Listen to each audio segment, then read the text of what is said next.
frontier. Hello and welcome back to Wrestling Daft the Marks. Hailing from Warborough, weighing in at 183 pounds. It's good to have you back. I'm John, producer of Wrestling Daft, host of this show. And with me, it's great to have him back as well. He's bigger than the price of a service station sandwich. It's Big Alex. Where have you been eating? Oh, mate, you go into any service station. I went on last week. I went on a road trip down to Shrewsbury to see my mate. And honest to God, I have to say, stopped at T-Bay Services. Now, T-Bay Services is... Have you ever been to T-Bay Services? No, I have not. Oh, what a joy of a service station. Absolute joy. But very, very expensive. I mean, you were looking at... I think I paid £3.50 for a sausage roll. What? But, okay, that's ridiculous. I thought you were about to say I paid £3.50 for a sandwich, and I'm like, John, it's 2021. That's how much a sandwich costs now, unfortunately. However, TB Services is like a farm shop, so it's all like locally sourced. So it's not, you get like nice beers there, nice sandwiches, and like all free. Oh, is this the one just on the border, actually? Yes. Okay, no, I have been to this place. Yeah, they've got like a fucking buffet with like organic salads and stuff. So yeah, that's going to be expensive. Best sausage roll. But anyway, they're very expensive service station sandwiches. Far too expensive. Better just getting a pack of cold meat, bit of mayo, away you go to the races. Happy days. And a man who's also joining us and probably not complaining about service station sandwiches. He's been basically calling out the wrestling journalism world this week on Twitter with clickbait, and there's a big debate started on his Twitter about that. It's Mr. Gary Cassidy from Inside the Ropes. How are you, Gary? I'm just here for service station daft. I'm all about that. Not too bad. Busy couple of weeks, but it's good because I'm trying to be busy for the next couple of weeks so that I can sit back and watch the Euros and pretend that wrestling's not a thing. That is a great shout. Very partridge question to ask, but what is your favourite service station? See, I don't really go. I don't drive, so I don't go by service stations. I always jump. If I'm going to London, I jump on a plane. If I'm going anywhere, it's not really. So I'm not really a service station guy. The only time I've been in it is been in any service stations is like gone down to festivals in England if one of my pals is driving. But I think they're very nondescript, so I don't really have an opinion on service stations. I'm easy to please. Any sandwich all day, any pick up a cold coffee. I've ate all day me. So if you go for a service station sandwich, then let's rephrase that question. Let's just put it out to supermarkets. Let's widen it out here. What do you go for when you go for that? So service stations, I tend to be pretty smart and recognise that it's probably easy to gain some kind of illness that you don't want to gain from eating certain sandwiches. So I normally try and keep it quite simple. Yeah. If it feels cold, it's probably all right. And I normally stay away from meat like coronation. I wouldn't get coronation chicken for a service station. I think that's a disaster waiting to happen. Would you take a cheese BLT? ploughmans? Just no, cheese ploughmans or something like that. But if I'm going to a supermarket, I'm one of these guys that I love everything in a wrap. So I go for a wrap rather than a sandwich. But if I'm going for a sandwich, give some chicken and bacon, give some chicken and sweet corn. I love a wee tuna cucumber as well, but I mainly chicken. But if service station, get the chicken out the window because it's probably going to make you ill. But I won't get into the difference between a service station sandwich and a supermarket sandwich.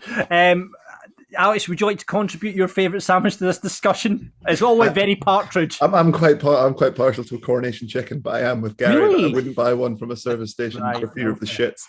So there's your advice from Wrestling Daft people. Don't buy service station sandwiches, or if you are going to buy one, buy something that's non-chicken. About 4 minutes in and you've got the title of the episode. I love when that happens. Apologies for the lack of marks last week. We were all very busy, but we're back. And hey, not much has happened in wrestling since we last spoke, is it? Jesus. Let's kick off. Alex, coming to you probably on this. Double or Nothing. Was that AEW's best pay-per-view to date? Maybe not their best, but definitely their best of the last year. I would say they very much felt like they returned to pay-per-view form, which I was very happy to see personally. So I don't know. I think there was still something very magical about the first All Out and the first Double or Nothing, which I think you still got like the early days hype, but definitely definitely within the last year, it was definitely the best one. I didn't really think there was a low point in it. And I think at the end of the day, all the matches were right. And I'm so unprepared this week. I can't even remember what the fuck. I'll go through the card with you. And Go through the card. Just give me your verdict. So, Best Friends beat Private Party to become number one contenders. Right result? Wrong result. I would say wrong result. But wrong result considering what they're doing in a Private Party. But that was pre-show, was it not? Yeah. Aye. Nobody watched the pre-show. Nobody watched the pre-show. Okay, I'm just going through the card. I was going to say, I don't recognise that match. Yeah, I was like, what? I didn't watch that. Brian Cage winning the Casino Ladder match, and obviously we had that's last year. This is the wrong. That's last year. I was about to say Brian Cage versus Hangman Page was a terrific match, and I think the right person won, and they're setting that up for the rubber match. And they have obviously been now further growing the dissension in Team Taz after Starks and Hook came out to help Cage threw them off and ended up winning the match. I was just sitting there thinking, going, Jesus, that doesn't sound right to me. Match of the night, I think, from Double or Nothing would have had to have been the Bucks versus Moxley and Kingston. Heels Velvet disagree. Is this where you're going to go? You're going to go into that triple threat, aren't you? See, Sorry. Well, I was going to say that while John was looking for the results, I remember the second match being that Bucks Moxley Kingston match, and it was okay, but I thought it was the longest match I've ever watched, even though time-wise it wasn't. It just 21 felt minutes. Like it went 21 minutes. But it just felt like it went on forever, and I did like some of the false finishes were really good, but it just felt like it went on for an eternity, and it's fine because everybody else loved it. Bucks mark, and I'm just lapping it all up. So. And I love their new attire, and I did really like, especially the entrance, like John Moxley and Kingston's entrance. But it just felt like it went on forever for me. But I did think everybody's saying it's match of the night. I don't even think it was in like the top 3 matches of the night. I think there was a lot of good matches on the card. Wow. A lot of people are talking about the triple threat being the best main event triple threat in many a year. Well, see, this is where I think that had maybe slightly too many false finishes. But no, I think it was a brilliant, again, that match kind of encapsulates how I feel about the full card, because I think it was a brilliant match, but it went too long, and it's like 4 hours of a pay-per-view for me is just a killer, and that's not even counting the pre-show. But I loved the Britt Baker moment. I thought, long overdue for a start, but it was kind of built perfectly. I just think Shida's amazing, but I think Britt Baker's amazing. I just thought that was a brilliant match.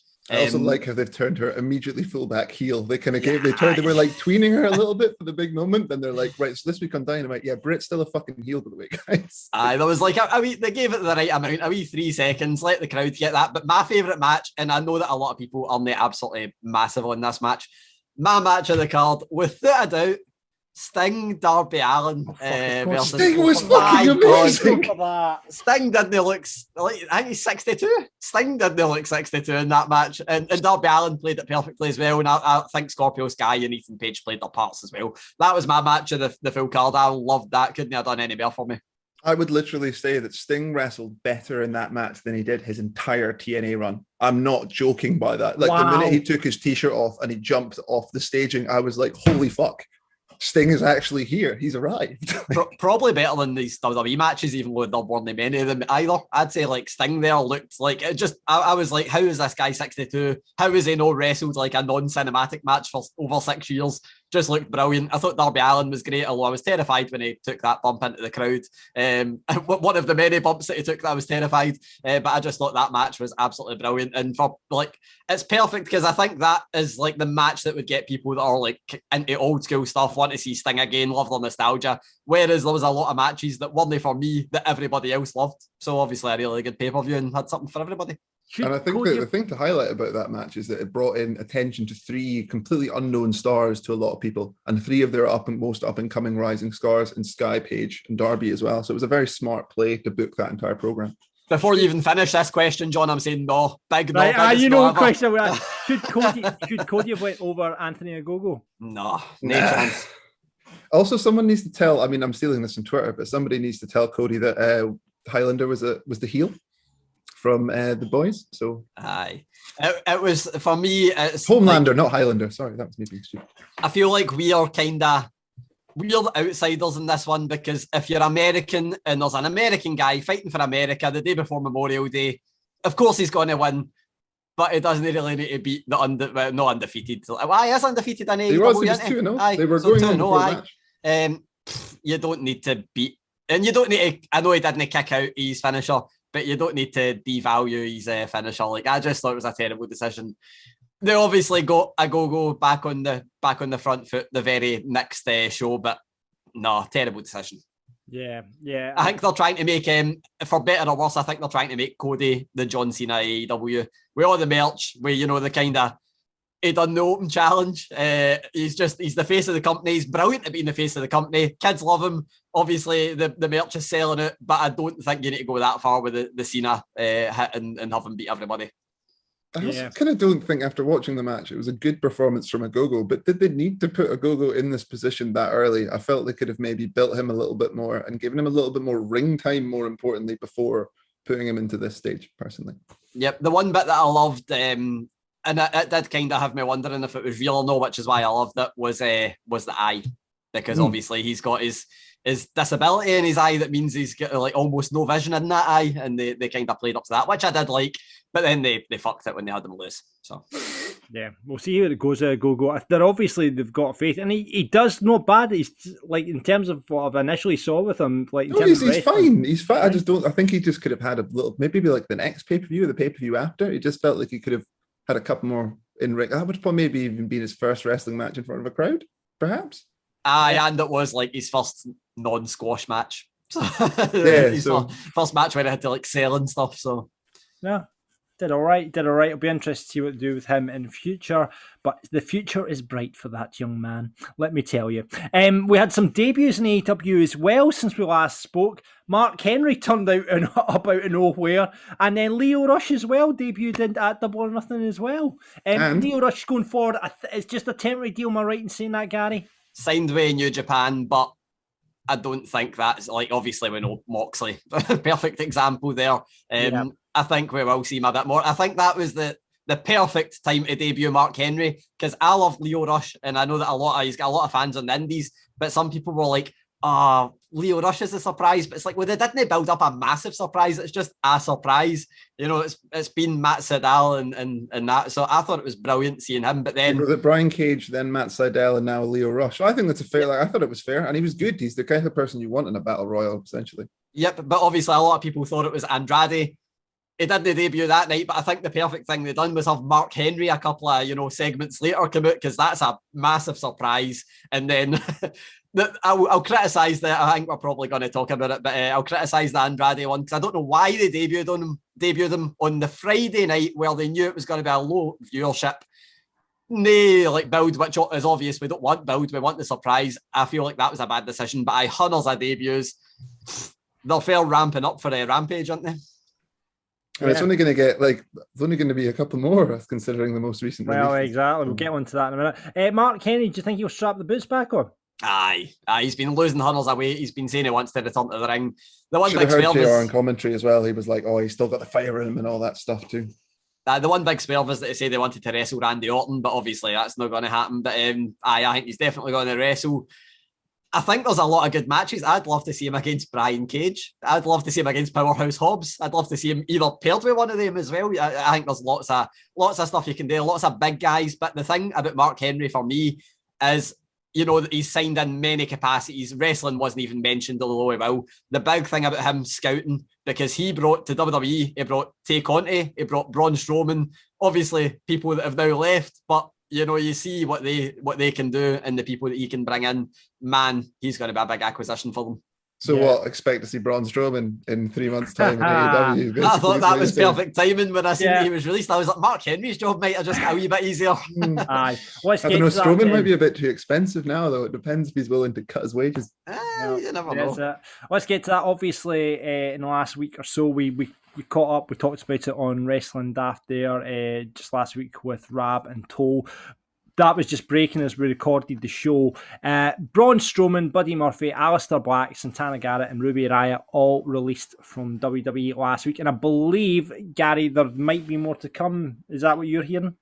It's been rumoured. I've not heard anything specifically. A lot of rumours kind of going about the NXT UK is going to have some people released, but it's no stuff that I had one person saying, and I can say this now because I know that it's been pretty much debunked, but one person was saying that Piper Niven might be released, which is the one that I was like, no chance, absolutely no chance. AEW wanted her. I know that she is on like one of the higher ends of the wage in terms of what WWE NXT UK folk are, but it's now emerged that she might be heading to Raw. So there you go. She might be heading to Raw to be a bodyguard for Eva Marie. Oh, really? Is that who they're thinking? Wow. I thought you were about to say just fucking Nikki, obviously, the minute there, and I thought they were going to have the Scottish connection. This was both WrestleVotes and Sean Ross Sapp said that apparently it could be her or Mercedes Martinez. I'd think she'd be more likely because obviously Mercedes Martinez was on Raw and dropped back to NXT. But that obviously I know was nonsense. And there was a lot of names that were chucked in there. Jack Stars was chucked in there. I was like, he's on the lower end of the wage and being featured quite a lot. So like, I'm not sure how much I believe that NXT UK is going to suffer cuts, but there's a lot of rumours on the other end that WWE is kind of shaping up for a sale, which is something that I think might be likely. So if you're thinking that, look how the Blue Braun Strowman came. I know that the main reason for him was the high wage. So that's the kind of thing where you're thinking, if you're on a high wage, you probably would be worried. I mean, unless you're Roman Reigns, because there's no chance he's getting let go. But below that, I mean, Braun Strowman was a big name. So yeah. How long ago was Strowman the champ? Like less than a year. He also worked with Shane. Ago, yeah. But he was big enough that he got the Shane match and they felt they needed to put him on the card. So his last 2 WrestleMania appearances, he beat Goldberg and he beat Shane McMahon. And then 2 weeks ago, he was in a WWE Championship match. So, I mean, mental. I mean, you laugh about it, but it's the kind of thing where you go, would anybody feel like they've got job security outside of Triple H and the McMahons and Roman Reigns? Surely does if Vince is going to sell, what happens to Trips? Because the entire family legacy. As I said on the last point, it is like the first Spider-Man movie where it's like Norman Osborn takes Oscorp, and then the board sell it out from underneath him. I've got a feeling this is what's happening here when Vince turns up, and then Vince will turn into the Green Goblin and come and get them all. But can we book that, please? Let's book it. Bring back Fantasy Booking Island. Just let's run through the names. See where I want to ask you where you think they're going to end up. Let's start off Ruby Riott. I don't know. I think she's one that could end up getting into like cage fighting or something like that. I'd love to see her go to Japan, do a wee bit there, but she'd be perfect anywhere. I think she's absolutely amazing. So yeah, Alex. You could see her in Impact or AEW if she wants to continue in the States. I think both would snap her up. Santana Garrett. Probably Impact. Maybe. I'm not. It was one of the ones that was kind of like. I'm surprised they had announced them on the same level as NWA's a very good shout. She only got announced there because she'd been, I think Sean Ross Sapp covered it a while ago, but she'd been called up, so she was on a main roster contract. Aye. Yeah. Buddy Murphy. I'd love to see him in Impact because I think AEW, it would probably get lost in the shuffle a wee bit again. Yeah. I think he's Impact X Division champion written all over him. Yeah. Like hardcore Impact X Division champion, like with bells and whistles for a prolonged period of time kind of thing. Yep. I mean, we talked about Strowman, but Aleister Black, after this Dark Father character build over the last few weeks, and then suddenly looks like he's going to be a program with Big E, and then out of nowhere, he's dropped. I think he's the big get here. He's the big get over Strowman. He'd be cheaper, and I think there's a hell of a lot more you can do with him. And can we actually bring back the Sumerian Death Squad? And can we now only ever refer to him as Tommy End, which is a far fucking better name than Aleister Black? I think he'll go back to Tommy End, probably. He already has, I'm pretty sure. I think the big surprise there for me is like those vignettes, they didn't look cheap. Yeah, they were produced. No. They did not look cheap. So that's a lot of, like 2 months ago, Aleister Black being released doesn't surprise me. But the timing of this one does. Do you think Vince just hasn't known this has been going on? It's like, Christ, what's going on? He just switched on like SmackDown one night going, what's going on here? It's like, you just say do whatever you want. It's like, what? This guy, I'm getting rid of this guy. Aye, his wife fucked us over with the Twitch thing. Get rid of him. Aye, go. Oh, there's rumours that she's coming back. I know. I'd imagine that's going to be fairly axed now, because I had read that and there was someone had come out and said something like, yeah, that's all nonsense because that's obviously not the case. But imagine how hilarious it would be if they bring back Zelina Vega after firing Aleister Black. The one thing about Aleister Black I'll say is I think most people will be agreed that he is better in a non-PG promotion. But I think his time in WWE, if anything, will show anybody else how well you can package him, how well you can produce them and not really take much away. I think it's finding a middle ground between Tommy End and Aleister Black now, and I think he'll be better than ever was whenever he goes next. I think New Japan, I think he would work really well in New Japan. Aye, the hard-hitting style and that. And I think also when you look at Chris Jericho and how he became like the the Painmaker was it that his name was in New Japan, the paint and stuff. Man, I think if you package up Aleister Black like that, have that as a surprise, people will go mental for it. Yeah, and we alluded to it there. Obviously, Mark Henry in AEW, Braun Strowman's only heading one way, isn't he? If they can afford them. He's gets like, for me, and again, I know money is a big thing, and Impact do pay well, but he is a guy that I could have seen an Impact. Like, just it just has that look. NWA, I think it'd be amazing in NWA. He's the one for me that I'm going, how did WWE not make him a star? Because he's got everything they love, and it's not even that. He came up to the main roster, and we're all going, who's this guy? He's not very good. He's quite green. And then he still smashed it at the park, despite everybody not really thinking he was that good. He had everything that Vince loved, and they still I think they just missed so many chances to make him the guy that they eventually couldn't make him the guy. They could have made him the guy. I was speaking to Billy Kirkwood at work today, and he was saying he could have been their Hogan. He could have been the next Hogan. See, when he was at that point where he was all these feats of strength, if they just put him over Lesnar, at that point, he could have went on to be that Hogan type character. Was it not him versus Reigns where they had Lesnar come in and then they stopped the match and it was a Hell in the Cell match? Like that was their last fucking chance and they blew it. I mean, even the Money in the Bank. You know, going over with Nicholas with the tag belts, all that sort of stuff. It was just. I feel like his downfall was almost being too willing to adapt and being too good at comedy. And then, like, it was like R-Truth 10 years ago. I keep saying it, where he said, I name me a place wrong, and then he was the comedy guy ever since, and he's great at it. But it just means he'll never be in that upper echelon. Like, R-Truth's probably never going to be a WWE champion. Braun Strowman, I think he just caught himself in that, where he was too willing to adapt, too good at it. And I always go back to, I think you guys were maybe at one of the live events that Strowman was on. I always say, for me, in front of a live crowd, he was the most over person that I think I've seen. Like, in terms of not really having he did get the massive pop when he came out because of the big Braun stuff, but managing to get fans whipped into a frenzy, getting like the kids loving him. And mentioning it, like when I interviewed Lashley, he's just like, Lashley said he's larger than life. Kids are going to like look at him and go, wow, he's just big. Could have been the guy, and I just think it's such a shame that he's not going to be, because I don't think he fits into the stereotypical AEW mold. Yeah, but he might end up there, and they might mold him into something better. Who knows? I'm intrigued to see how he'd fit in there, because like you see how Miro's developed over the past 6 months, and it took him a little bit to find his feet. 6 months, a year actually. Took him 6 months to find his feet, didn't it? So do you think Braun could adapt that quickly to them? I'll give you a shout. Braun Strowman's going to become an actor. I think he'll go to Hollywood. I think, like, he's already started, has he not? He's done a couple of roles. He's been in he was in something that was actually quite big, but only for a cameo, like last year. But I think, you know, when you look at the way Batista, The Rock, and all that have adapted John Cena, I think Braun Strowman, he's shown he can adapt, so I think he could do it in Hollywood. Be interesting to see what happens next with him. Before we move on to Gary's joke, have you got a joke for us this week, Gary? I've got half a one. Right, excellent. Quick one for you, Alex. Our Patreon, as ever, Neil Gow has been in touch. I don't know how much New Japan you've said, but he says, "Hi, John. Hope you and the family are keeping well. At the risk of sounding like someone writing into Jim I'll Fix It, where it was still classed as acceptable, please give Alex 5 minutes to update on New Japan this week. I just got told off for cheering too loudly at what happened at Dominion. Totally worth it." So are you aware of a certain vacation? A man had to vacate a belt. Are you aware of this, John? No, I am not aware. So poor Mr. William Ospreay had to vacate the IWGP World Heavyweight Divas Champion due to a shoulder injury, I believe. Was it, Gary? I think I read that. Yeah, I think it's meant to be shoulder or back. I think it was mainly shoulder injury, but there's a bit of fugazi about that, where some people are saying that it's all backstage heat and he's just vacated it for that reason. Don't know if I believe that, but the official line was shoulder or back injury, I think.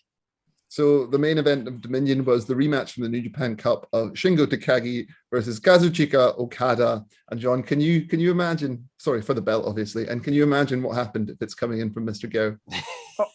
Okay, well, we know what happened. So did Mr. Shingo Takagi wins the IWGP. Did Shingo go over? Shingo went over, mate. Shingo took happy it down. For Neil. I'm so happy for him. Get on the Twitter. It's that New Japan's always really good at posting like images of the new champions and like tears, and there's just some really good shots of him just like on his knees in the middle of the ring with the confetti, and he looks the part. It was a really good match as well. So I'm really happy. Put over Okada as well. Wow. Even I know who Okada is. I think the whole point, you wanted to put him over Lucada to really legitimize him, Like, I mean, that's the one advantage of the IWGP World Heavyweight Championship, is like the champion is always really held in really high esteem. So to go over them apart from that Evil. prestige. Sorry? Apart from Evil. Yeah, that was kind of a bit of a share, wasn't it? Nobody really knew what that was about. I blame the pandemic for that. And Naito's horrible luck with the IWGP heavyweight belt and stuff as well. So it's a twofold problem. But yes, Shingo is the new champ in Japan, John. He's the man. There we go. We've had a wee brief encounter with turning Japanese once more. We'll need to bring that back soon. But listen, talking of features which we've brought into shout, let's go now to Gary's joke of the week. So I did say that it's a kind of rubbish joke. Right. The punchline is going to come a bit. Well, there isn't really a punchline to this joke, but there is a punchline. That's the whole point of a joke, Gary. It starts off, it takes down one way, and then there's a punchline. So my half joke is an Irishman and a Swissman walk into a bar. Oh, for God's sake! Right, okay, right, we know. The punchline is actually the last 7 minutes of Raw, which we'll get into in the Berries and Putovers, because it was a joke. And that's the only way I can describe it. So okay. I almost ditched the joke completely, but I thought I'd still give you half a one. I liked it. I got that. We'll get into Raw when we go to the Buddies and Putting Overs. It sounds there's a lot to talk about from last night's Raw. Of course, we'll be joined by Rico and Bronze Chell, our new age Mark Laws, who will be talking SmackDown. Me and Alex will cover off AEW and NXT. Gary caught up with W. Morrissey. Now, if you don't know who W. Morrissey is, no, he is not related to the Morrissey of Smith's fame, which is, thank God. He's probably just about as controversial as Morrissey, however. It is Big Cas. What can we expect to hear from Big Cas later on the show? Told me he would go out tonight, but he didn't have a stitch to wear. No, it was a brilliant chat. Like, the first thing that I had to address was that I'd reported on his debut. So obviously I asked him about it, because you don't want it to be that awkward thing where you don't talk about it for the full thing, and then he goes, this guy's a prick, I'll just give him bad answers because he ruined my debut. So yeah, you need to address it, elephant in the room and all that. So I asked him about that. But the other things that I wanted to ask him about, everybody spoke about the Enzo stuff to death and all that. I was like, I want to ask him about kind of his time out of the wrestling business, because DDP and DDPY was kind of the thing that helped him get through his alcohol addiction, depression. He was quite open about that. So I asked him about all of that. So long ago that I can't remember much else. Well, it's okay. You'll be able to hear the full thing later on the show. But before we get to that, let's cut a promo.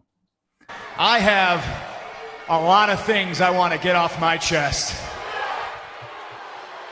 Right, there we go. Boys, thank you so much. Thank you very much. Alex, is it this Friday that we need to get the spreadsheets in for him? Yes, I was going to chase everyone up about this. I'll get that. Yeah, no, it'll be... that as well. Oh, have you got a copy too, Gary? If you want to get involved. No, I completely forgot about that. So I'll send one through. I will scroll back through and find out if you can send me one. That'd be good. What was I going to say? Yeah, it'll be Thursday night, because what time's kick off on Friday? I think it's an evening. Evening. Oh, so I'll probably just extend it till kick off of the first game then, probably. Okay. So we have until 8 p.m. Friday, basically. Thank you. Bronze, you want involved? I'll email you one as well if you want. I don't watch football. Fair enough. I will leave you be. I'll stop trying to get people to bet something. Right, boys. See you later. Guys. Right, I'll go back to cutting the promo. Here we go. I'll go back to what was I going to cut promo on? Oh yeah, there we go. Right, boys. It's time to cut a promo on WhatsApp, and more specifically, WhatsApp groups.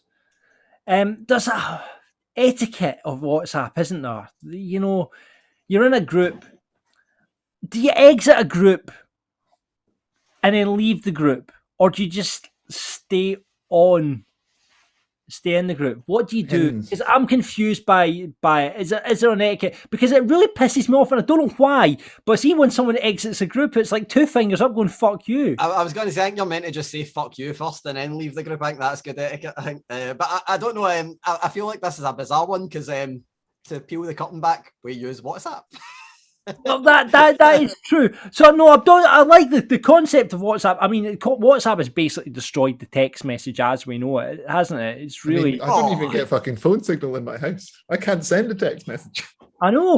The one thing I'll say though, I noticed that for years I was just like using like Facebook Messenger, so I didn't even have a need to get anybody's phone number to put in my phone. At least WhatsApp, you kind of need a phone number of sorts, but it's destroyed. Like, who needs text messaging now? I know, but are you what? I just want to get the etiquette because I'm all for WhatsApp. I'm not cutting a promo on WhatsApp. Good bit of software, But I want just the etiquette and the exiting group or the leave group. How do you go about that? It's a mind. Who burned you, John? Who hurt you, and why? You just when you're in a group and then someone just says such and such has left the group, and you think, oh, that's sad. When was the last time such and such had participated in the group? Well, never. But then you go back and you think, I'm going back to my oldest WhatsApp group here, right? Let's see what should I just go back? Oh God, I've got so many here.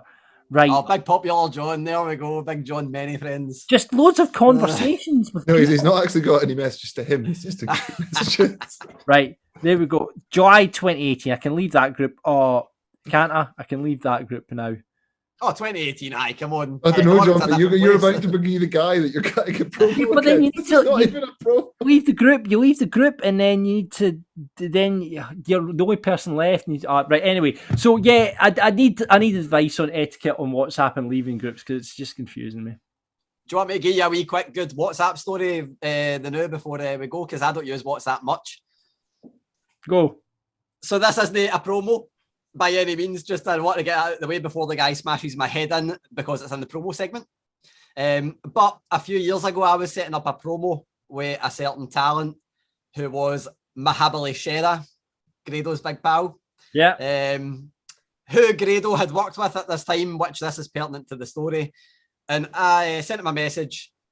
Hi, I will not reveal his non-gimmick name. I don't want to give you a shoot name, but in case anybody hasn't Googled it and end up I'm ruining their lives. But I said, hi, shoot name.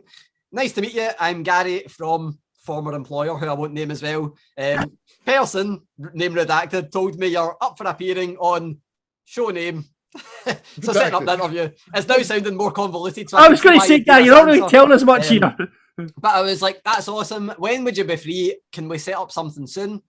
And I got a response from Mahabali Shera saying, hi, Gary. And that's the last message I've got from Mahabali Shera, and that was the 18th of August 2019.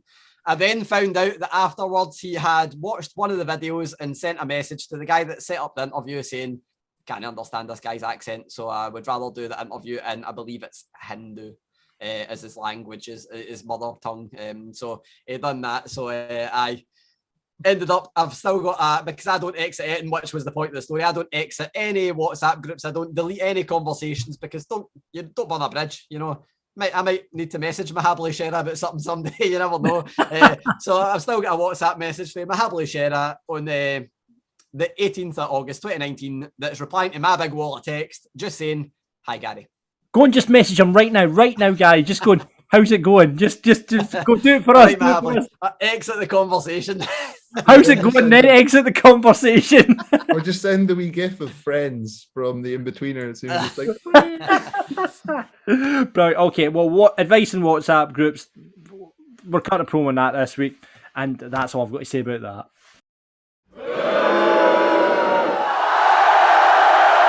Every week on Wrestling After Marks, we look back at the shows from across the week. Apologies we missed last week. We're just going to concentrate on this week. So no buddies and putovers from Double or Nothing, but we'll get the buddies and putovers from this week's show. I, of course, do NXT. Alex does AEW.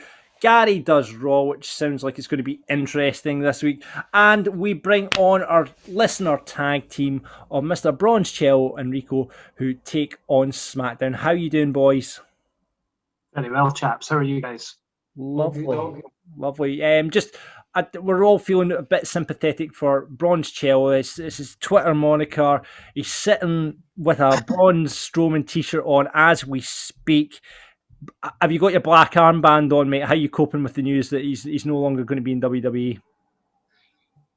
I'm just a little bit pissed off because if you've got nothing for a 6'8" guy that weighs 385 pounds and is massively over, there's something wrong. I literally can't think of a better way to put it than that. That's just beautifully summed up the entire situation. Absolutely, absolutely. Well, for hope for your sake and for your Twitter's sake, Bronze, that he does turn up somewhere else. Hopefully, AEW. Though he won't be called Braun Strowman anymore. Ah. Yeah, that Braun Strowman will be dead. Adam Cello. No, I think it should be called Bro Strongman. I think that's a better name. Yeah, if you've got a suggestion for a new Twitter handle or a new name for Broncello himself, please get in touch with the show so we can pass that on. But yeah, please keep them clean. It's a wrestling daft audience, you know that isn't going to happen, God's sake. Right, okay, boys, thanks for joining us. Let's move on to the buddies and putovers from this week. And first, it confuses me every week that I go first with NXT now. So NXT, we're on the uphill with it. We're on the uphill and we're on our way to the next In Your House. Interesting stuff happening on the show. But first and foremost, let's go to Fashion Corner, as we like to do on the marks. And I am going to... It's been a bugbear for me for some time. Pete Dunne's fur kind of jacket thing does nothing for me. It does nothing for him. But he's a bear. It's the whole bear thing. He's got the bear tattoo. He's got the bear logo, and he wears a bear jacket. And he smells like a... Bronson. No. He smells like a bear. How do you know he smells like a bear? I don't know how he smells like a bear. I thought you just said I didn't know he smells. I didn't say that. I said he snarls like a bear. I don't know if Pete Dunne smells like a bear. Gary, have you met Pete Dunne? No, I've actually not. So right. He may indeed, but I wouldn't think so. He looks like a man who takes care of himself. Okay, if you have met, I mean, what does a bear smell like? I don't know. You need to tell us that too. Right. Okay. If you are be involved in wildlife, maybe you're a zookeeper or something, you have smelled a bear and also smelled Pete Dunne, so you can compare the two smells. Please get in touch and let us know. I don't know if there is such a person in this world that has smelled both a bear and Pete Dunne. Maybe an American wrestling fan who also works in a national park somewhere in America, potentially. Has smelled a bear and smelled... Right, okay, well, you are that person. No. Get in touch. It's a very specific expertise. It's a very specific ask, a very niche ask, but you might be out there. You might be out there. WWE brings out scratch and sniff cards next for each of the wrestlers. They're either listening to us or some CD corners of the internet. How do you improve the Thunderdome? Scratch and sniff. Brilliant. So yeah, bear aside, I'm not digging at Alex. I'm not taking it. I know where he's going with the bear stuff, but there you have it. I'm not having it. Let's go to the putover. First putover, I've got to give it to Adam Cole's fucking line. He had an absolute... I'm paraphrasing a wee bit here, but he comes up against Karrion Kross. Karrion Kross comes out to the intro. And by the way, I'm putting over the fact he didn't come out to the big intro because I don't think he needs to come out to that all the time. I think he just needs to come out to that at pay-per-views and special occasions because I think he can, Anyway, so he didn't come out to that. He just walked out and confronted Cole in the ring. And Adam Cole said something along the lines of, you've got special size, the special entrance, the special woman. All they have to do is ring the bell and I'm special. I thought, wow. I paraphrased it slightly, but what a line from Adam Cole. What a line. Loved that. It looks like we're heading to a big kind of 6-way job in your house, which is going to be barnstorming. But I don't know where they're going with Cole at the moment because he's got almost a tweener style thing going. He came down with a chair and wrecked everyone, and everyone was kind of cheering it when they should have been booing it. So I'm going to kind of bury that because I don't know if they know where they're going with the Adam Cole character, or it's just interesting. He's hitting that part where I don't know what more they can do. He's getting to that Gargano Ciampa stage. It's like, what more can you do with Adam Cole? I think for me, when he came back, I know that a lot of people love seeing him back, but I was like, why? Put him on Raw SmackDown. Stop it. I know. I don't really know I don't know what more we can do with him in NXT after the breakup. I mean, there's probably...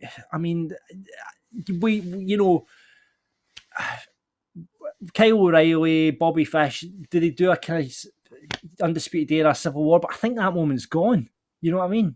They done it. They done it. They just didn't involve two of them.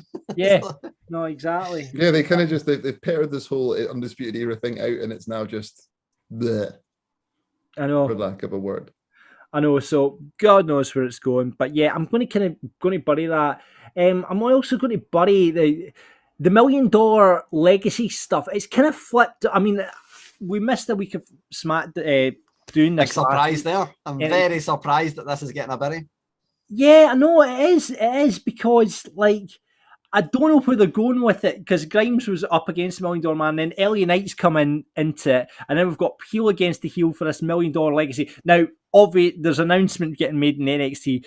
I'm presuming it is going to be the reinstatement of the $1 Million belt, and whoever wins that match will get the $1 Million belt. It has to be, unless they're bringing back Virgil and saying you win custody of Virgil if you win this match. No, Chris Jericho owns Virgil. Yeah, we know this. But yeah, I don't know if I like. I just wanted that transition between Grimes and the $1 Million Man. I like the fact they're getting LA Knight because I'm a big fan of LA Knight, especially on the mic, and I think he's really good in the ring as well. But I don't know if this is the way they should have went with it. But we will wait and see what happens. And if the $1 Million belt gets reintroduced, I'm all in, baby. Right, okay, another put over. I'm going to go. What am I going to go for? I've got a few things written down here. The way it's no look high five, I'll just give that a slight nod because I think that's incredible. Like a no look high five is so hard to do. Try it. I've tried it. I was like, okay, I was like that. How we were talking about wives watch wrestling? Like I was just like, can you just try this with me for a minute? See how easy this is to do. That's how we roll in our marriage life. Let's try a no look high five. But yeah, sorry, I'm just letting you into there's too much information coming out of this podcast today. I like the start of the show. I love the transition. They had a kind of big three-way, which got broke up by Cole, and then they just transitioned straight into Ember Moon. I just like the whole show of NXT. I just think it flows really well. It builds towards another show. It builds towards the pay-per-views really well. It just feels that there's a reason for everything that happens on the card. Whether it's Ember Moon coming into the ring and calling out Raquel Gonzalez, and just the little package that build to other bets. I just think it's a really well put together show, and I think Raw could learn a lot from it. So that is my buddies and put overs. Match of the night, I'm going to have to give it to the opening match. O'Reilly, Dunn, Gargano. Could watch those boys wrestle all night. It's just brilliant in-ring stuff. And really looking forward to the In Your House when we add some more people into that equation, which is going to be absolutely mental. When you think if they're going to put Cole, Karrion Kross, and Finn Balor into that equation, wow, that is going to be. I just don't know how you manage that. It just seems there's going to be too many cooks in that match. But we will wait and we shall see. Let's move on to AEW and Alex. Well, it's the NBA playoffs, and so you know what that means. AEW Dynamite is fucking second fiddle on TNT. So we got moved to Friday. And this was very much a cool down week. I think they've been running some seriously hot TV in the build up to Double or Nothing. And I think this was very much a bit of a cool down for the week. And I think we needed it so much so that one of my highlights was learning that the fantastic game show, The Cube, has officially made it to the States. So you lucky devils, America, you lucky devils. You're a fan of The Cube? Sorry? You like The Cube? Well, it's mad. It's like student television that you watch during the day when you've got nothing better to do. And I always quite like Skillet. I think it's fantastic, and I'm very surprised that John doesn't like The Cube. I thought John was like a game show fanatic and loved any game show. He only loves the ones about knowledge. He doesn't like the ones that are about skill and luck at a cube. No, it's more. Am I right in saying that Mo Farah is the only person to beat The Cube? Yes, that's correct. Yeah, really? yeah. More people would be in The Cube by now. I think when we start a campaign, get John on The Cube. I'd be rubbish on The Cube. I'd be proper. I'm too stecky. I will say I actually watched the side note. I watched the hit list for the first time ever this week, and I have a slight new admiration for John for coming away with that amount of money because not many people seem to do it. It's a pity. I'll give him a berry instead. It's a pity he's shite at wrestling quizzes. So. I am shite at wrestling quizzes, but music quizzes, I am your man. And obviously, one-time winner of BBC Primetime Saturday Night Game Show, The Hit List. Thank you very much. Speaking of music, actually, I'm going to put a quick extra put over to the fact that Cody has stopped using the Snoop Dogg version of his theme tune. Thank God. Although he has changed it up and he's now got like an orchestral version of his original one. So it's like just some violins in the main event, which is just kind of a bit pointless. But hell, right. We'll get Fashion Corner out of the way. Fucking Matt Hardy in these suits, man. He needs to do a better job. Like there's something about the old man with a very, very like you know, you got like a nice light blue shirt, like what Rico's wearing. Good day to wear a shirt, Rico. But then you go to Matt Hardy's ones and they've just taken the saturation and turned it up to fucking 12. And it's like, no man should wear a shirt that blue. And also it's private party. Come on, boys. If JR is even calling you out on your wrestling gear, you probably need to change it maybe a little bit. But I guess it's there to get booze. So I think his shirt was the equivalent of like bootcut jeans, where you need like something that looks a wee bit worn in. It looks like you're comfortable in it. You can't just have the massive hue, bright blue, like cleanest looking thing ever. Otherwise, it just doesn't look. I feel as though that he maybe literally just bought that from Walmart on the way to the arena, just being like, "Oh damn it, I need a new shirt for this week." They'll recognize, and just sorted it out. But first actual put over then, Jungle Boy Jack Perry, A, for winning the Casino Battle Royale, and B, for also continuing his push through Dynamite and getting a really good kind of tag team match with Christian Cage. And I think in general, he's been handled really well. I mean, his mystique has been ruined by JR telling us all 1,000 times at match that his name is Jungle Boy Jack Perry. And I remember there was a lot of stigma at the beginning when people wanted to know why he was a Jungle Boy and what made him a Jungle Boy. But I think we've now all just kind of like accepted it, and we now all just sing along with his theme tune. So I think him versus Omega will be a great little underdog story. I don't think he'll win, but I really enjoyed his match with Dax Harwood a couple of weeks ago, and I hope it's of the same mold. So more of that, please. I genuinely think that theme tune is the difference between him being mid-card and main event talent. Do you think so? It gets the crowd so invested in him for the get-go that I think that's it. That's all I needed to make him like big. Tony Khan must have deep pockets, because see when you go, like, he's obviously got where is my mind for Orange Cassidy, right? And he's got Wild Thing for Wild Thing will not come cheap. I will tell you that right now. The Trogs Wild Thing will not come. In fact, it's not the Trogs. He switched that one. He switched it to the Major League version. He switched to the Major League version. But yeah, that still doesn't cut. That still work because the Trogs will still obviously own the rights on it. That is not going to come cheap. I'm sorry. But it's like brilliant. They can do that, you know. Just wait for Braun Strowman to get a locomotion or love train. Oh God! I would pay good money for Braun Strowman coming down to the OJ's love train. That would be phenomenal. I'm all for it. The world, like Congo and down to the ring, you know. Like No Way Jose, because he's a big star now. Whatever happened to No Way Jose? Sorry, Alex. My first bury of the evening has to do with Miss Britt Baker's championship celebration. Now, as I mentioned to Gary earlier, that I was very happy that they let her have her kind of tweener moment when she won the belt, and now they put her straight back to heel. But my big bury is, why the fuck did they put Big Macs behind her? Britt Baker deserves better than Big Macs after the week she's just had. That's just reminds me of Donald Trump now, you know, celebrating with Big Macs. But meh. Well, being like business head on, I'm like, how much did McDonald's pay for that? So maybe they're funding the fucking music we're getting. So keep it coming. Keep the Big Macs coming. It's America. It's the place of product placement. What can I say? And my final put over for the day, the debut of Andrade y El Idolo. How is that? Yes, I know that none of us, because I mean, the important thing is it was better than Vicky Guerrero. We see this is I was all then immediately going to bury it and be like, I want to put over the fact that Andrade is now in AEW, but I want to bury everything about the fucking debut. His suit was nice. Come on. Oh, his suit was lovely. He was looking dapper. Like, you could see why Charlotte exploded all over Twitter when he came out. But the Vicky Guerrero, right? I understand that for some reason they seem to have this Mexican association between Vicky Guerrero, obviously, with the name, and her ex-husband and dead husband. Sorry, R.I.P. Eddie. We love you. Late husband. We have put it in dead husband, Alex. Yeah. But I don't think Vicky Guerrero, apart from her association with Eddie, doesn't come across in any way as Spanish or Mexican to me. Like her voice isn't, she doesn't look Spanish or Mexican. I mean, she probably is going to be of Spanish and Mexican heritage now, and I'm just being a prick. I'm just Googling right as we speak, Alex. Yeah, Continue what you buddy yourself. Someone please Google this. And also, I'm Googling, don't worry. Does Andrade doesn't need the Vicky Guerrero go away heat? This is what I don't get. I mean, I know he needs the manager. He's not, his English has never been overly great, but surely why Vicky Guerrero?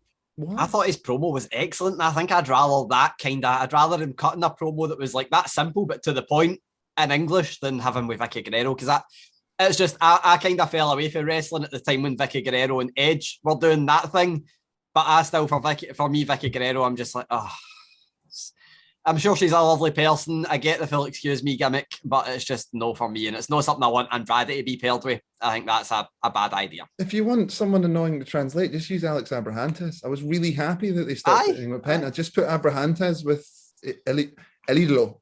I'm not going to call him El Idolo because that's for the marks. It's El Idolo. They could bring in someone who obviously might be back under contract with WWE, but Zelina Vega. That would be why not? Could we bring in Ricardo Rodriguez? Yes! Rodriguez? Yes. Let's do it. Let's do it. Yeah, Vicky, you've not buried yourself, Alex. Actually, Vicky Guerrero was from El Paso, so on the border. On the border, close. It's a Mexican-sounding place, but it is actually in the United States of America. Yes, so well done. You're okay, Alex. I will take that. Tread that line very I'm sorry if I offended anyone of Mexican or Spanish. I like that few minutes of "Is Alex a racist?" That's a good game to play. Can we just delete this week's and your match of the night, Alex? My match of the night was ironically the match with the Luchadors in it, because I'm obviously just going back to the Mexican. So it was the Young Bucks versus Pac and Penta El Zero, because it's just terrific. I'm just so in love with this Young Buck. I know that a lot of people are getting bored of it, but I'm really into this Young Buck tag team championship matches. Like, just the quality of the matches we're having week and week. It's been like a year of quality, just never, like, since they won the belts essentially and stuff, it's just been never ending top quality tag team matches from them, and I love it. Please continue. Yeah, absolutely. Let's move on to SmackDown then, and let's go to the New Age Mark Laws, Bronze Hill and Rico. Boys, let's come to you first of all with a put over, Mr. Bronze Hill, or whatever we're going to call you from now. So we're going straight to Fashion Corner. So right at the beginning of the show, Roman Reigns was coming out to the ring, and camera cut to Pat McAfee, and he's wearing a shirt straight out of 2001, very new metal, black with either a tribal design or leopard print around the sleeves. Now, if you were listening to new metal or rock music in 2001, you definitely had one. So it's getting put over from me. Yes, I thought you were going to bury it for a minute there. I was like, just while we're on the, can I just say while we're on the, while we're in Fashion Corner and deep into it, can I just put a shout out to the shacket? I ordered I love a jacket, by the way.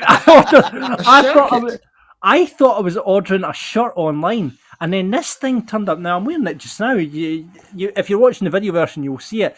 It's what I didn't know what it was. Is it a jacket? Is it a shirt? No, apparently it's a thing called a shacket. And I have to say, it's one of the best investments I've ever made in clothing. So putting over the shacket just while we're in Fashion Corner. Continue, sorry. I've got a couple of them, and they're very lumberjacky, and they look absolutely fantastic and feel fantastic. So if I can get a shacket sponsor for the show, that would be great. Yes, all Wrestling Daft for all your shacket needs. Sorry, Bronze. That's okay. And my first put over is just the long-term storytelling of Roman and the Usos. Now, since last September, October, the storyline started. Jimmy returned, and this week, Roman said that Jay acknowledges him. Why don't you? And Jimmy's reply was, I acknowledged you last year when you choked me out in Hell in a Cell. It's been so much bad booking in the WWE lately, mostly Raw, and this has been 9 months and it's still going strong. Still enjoying it. Absolutely love it. Can't put it over enough. Yeah, it's probably the best storyline in wrestling at the moment. I can't think of anything else at the moment that beats Roman and that whole storytelling with the Usos. Anyone going? Yeah. The other perfect bit of that was the storytelling that went back to when the Usos said that they're sick of being confused with one another, and Yeah. And then Roman, essentially big heel, confused them for one another. Used the wrong name. I was like, that is brilliant. And it's just, I think they've also gone for essentially just being another tag team, which we knew they were incredible. We knew in the ring they could do absolutely everything, but we didn't know much else about them, and they're just up there in terms of the best thing to watch in WWE right now. Absolutely. Rico, let's come to you for a buddy, mate. I've not had much opportunity to lament this with anyone else, and it was sad last week that we couldn't be on the show, but Aleister Black being released, you've probably already talked about it enough. But now we can only refer to him by the good name now, only by the better name. Mr. Thomas End from now on. I mean, the roster's pretty bloated as it is, but they're starting to cut people and people are going to go elsewhere. But if you're putting together those sort of packages for somebody and you're starting somebody off in a feud with Big E and then you just cut him, what the fuck is that all about? I just don't understand.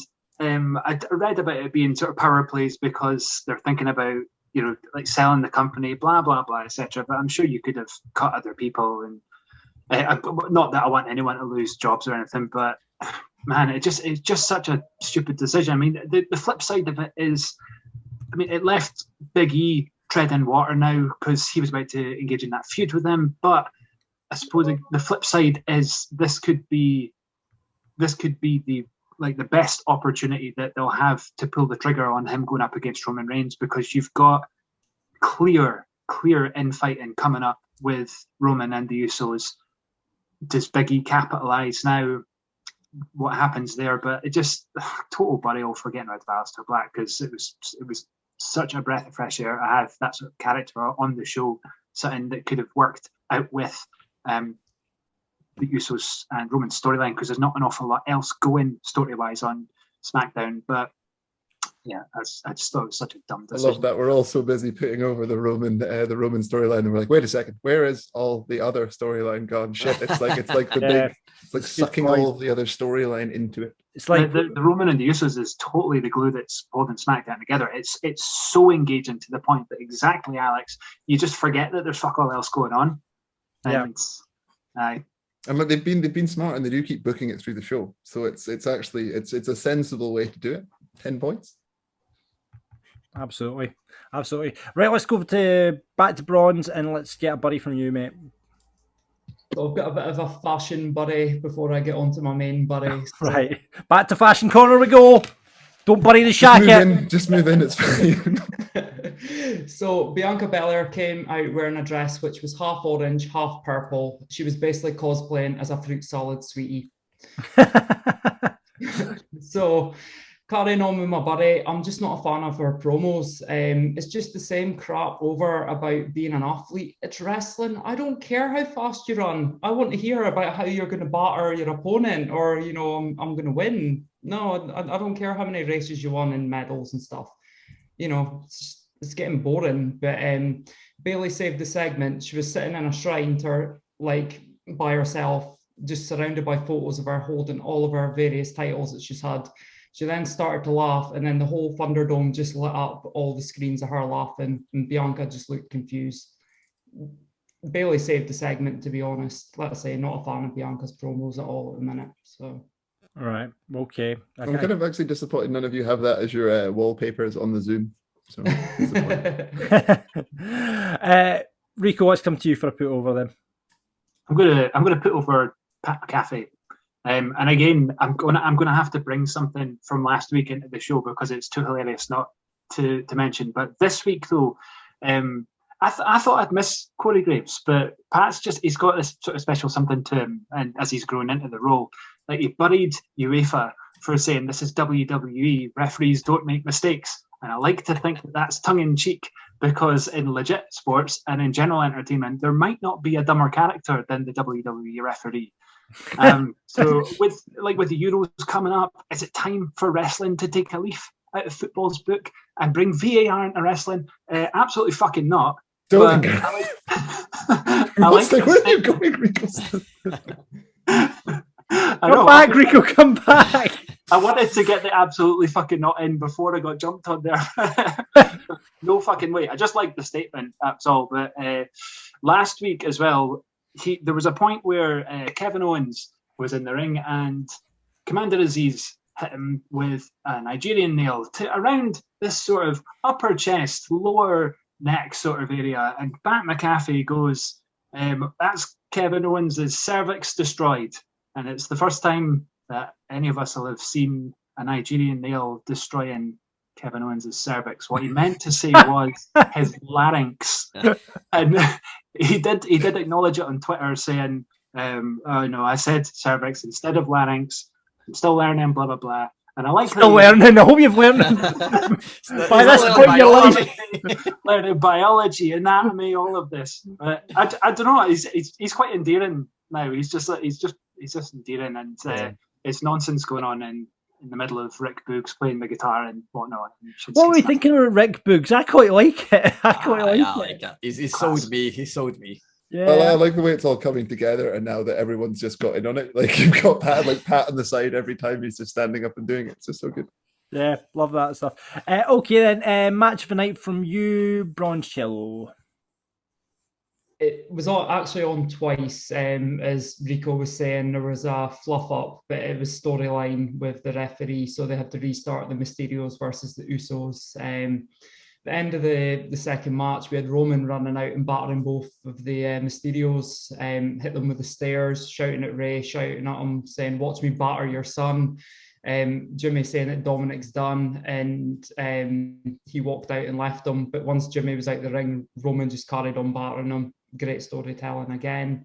I think kind of the reason why we saw it twice was because, like, I don't know if anybody watched Tommy N's Twitch stream, but he said that he was meant to take on Big E this week on SmackDown. So I think they kind of rushed to, fill that slot. So yeah, we got it twice. I'm not complaining. It was good matches, good storytelling. So definitely my match of the night. What were you, Rico? Concur or? I'm going to lean into my last point, and just the match was shite, but I was so sports entertained by it all. As Corbin versus Shinsuke, like Corbin, here we go, back to Corbin. And it was essentially the same match from last week or the week before, or whenever it was. But like they've obviously got Rick Boogs to practice this week because he was horrendous last week playing Shinsuke's theme, but he was very good this week. The match was terrible. But the whole comedy and the whole silly angle that they've got going on, I can't not like it. Yeah, I love the idea of Vince McMahon giving Boogs a songbook and saying, "Right, go home with your guitar this week and just learn this, please." Love that idea. Thank you very much, boys. Right, now is the time. I've seen many a tweet from @WrestlingGary over today about last night's Raw. Bronze has obviously seen it. He's shaking his head. I've seen the picture of Drew, like just with his face making a ridiculous face, and it's like, yeah. Right, come on, Gary. How bad was it this week?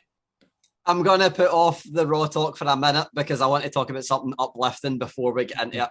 The Euros are about to start. Well, but I also think we should do like a faces and heels of the Euros because I think that'd be brilliant. Let's do that. Yeah. But for me, the best thing that's happened in wrestling this week isn't even going to get talked about unless I bring it up because it didn't happen on a major show.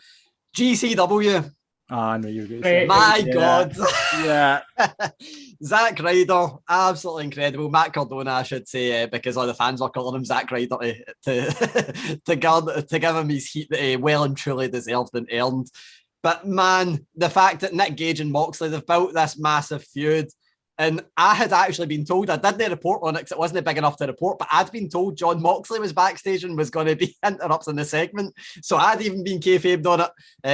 But so Matt Cardona, he's been getting called out by Nick Gage because of this Dark Side of the Ring stuff. He brought out a t-shirt that said MDK on it to kind of mock Nick Gage. Nick Gage is in the middle of the ring after a death match because he's always in a death match. That's all he seems to do. I'm not a big Nick Gage fan myself, but I love this segment. I think Alex is watching it as we speak. I'm sorry. So Nick Gage is celebrating in the middle of the ring, covered in blood. Guy in a black hood, black dress comes in, starts swaying like Moxley, hits him with, I said a paradigm shift, and people are going, it's the Dirty Deeds. I'm going, if I said the Dirty Deeds, you'd moan at me for saying it wasn't a paradigm shift. It's actually. He hit him with what was meant to be a paradigm shift, make it look like it's Moxley. The crowd are gone absolutely mental. The crowd are cheering this. They think Moxley's there. The crowd are gone wild. Pulls off the mask. The crowd are still going wild. They think they're seeing Moxley, so they go even more wild at the unmasking, realise it's Matt Cardona, and start booing and shouting, "Fuck you, Zack Ryder." And it is the best thing I've seen in wrestling all week, maybe all year. I just think that, like, if anybody goes and watches a wrestling video this week, get Raw out the window, watch that. It's absolutely amazing. And I think Matt Cardona's probably going to die during that match, but it'll probably all have been worth it. Yeah, you've got to have balls to go into a death match with that Gage, man. Jesus. But no, I watched that video. I thought it was, I concur with it. It's just pro wrestling, was it? It was just so pro wrestling. It was brilliant. Everything wrestling's been missing, and people always mention a bait and switch as if it's a horrible thing to happen. That was a perfect thing, like the perfect bait and switch. Make the fans there angry. Sure, maybe they're a bit disappointed they didn't see John Moxley. It wasn't advertised. And I think they get something better than seeing John Moxley. So I just think it was brilliant. And I can put it into my fashion corner for Raw, because Jackson Riker's cut his hair to try and look like Matt Cardona now. He's shaved. Obviously, he's got the nice big thick full beard that Matt Cardona has got that just looks perfect anyway. But he's cut his hair really short and it's got like the light brown look with the dark beard. It just looks like Matt Cardona now, except he's Jackson Riker. And I will not use a word that I was going to use, but comparable to what we thought Alex was earlier. My biddies and put-overs for Raw are really simple, because I feel like the time should be spent talking about one thing in particular. So the put-over is the first 2 hours and 53 minutes of Raw, and the biddy is the last 7 minutes of Raw. And the put-over is, this is my second put-over, the put-over is every performer, because I think all the performers are going out there and putting on a brilliant show, even the ones in the thing we're going to talk about. And my biddy is creative, because my God, the last 7 minutes was just horrendous. So match of the night, I'm going to get out the way early as well, because there wasn't one. There was about 5. No, in a good way. There was okay, fair enough. I always matches. thought there was just you. Like, I thought you just put over the talent, and now you're shitting on them. No, there was so many good matches. That, I mean, the first one was weirdly it was a tag team over the top rope battle royal, but one of the tag teams was just Lindsay Dorado because Grand Metalik wasn't cleared. Another of the tag teams was John Morrison and his drip stick, he calls it now, which is just a bubble wand. But it was a good match, really enjoyable match. Progressed like. Hold on, rewind. John Morrison's kicking about with a bubble wand. What the fuck? Well, it's kind of more like a squishy gun. It's like a super soaker in the form of a bubble wand. Still, I don't know what's worse. And that's his tag team partner. It made sense, and it wasn't anywhere near the worst thing on the show. But it made sense. We've went for like Raw not having a tag team division. It actually looked like it's got a tag team division.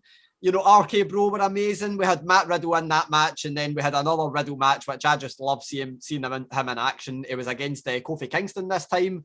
We had Mansoor against, I've never forgot who Mansoor was against, but he picked up a win to progress his wee rivalry with Ali. We had Cedric Alexander versus somebody as well.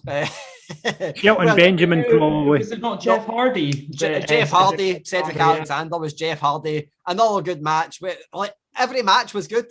I mean, they did one of the coexisting storylines again. We are at playing Charlotte, so but we'll gloss over that because the match wasn't bad. Nikki Cross got a win.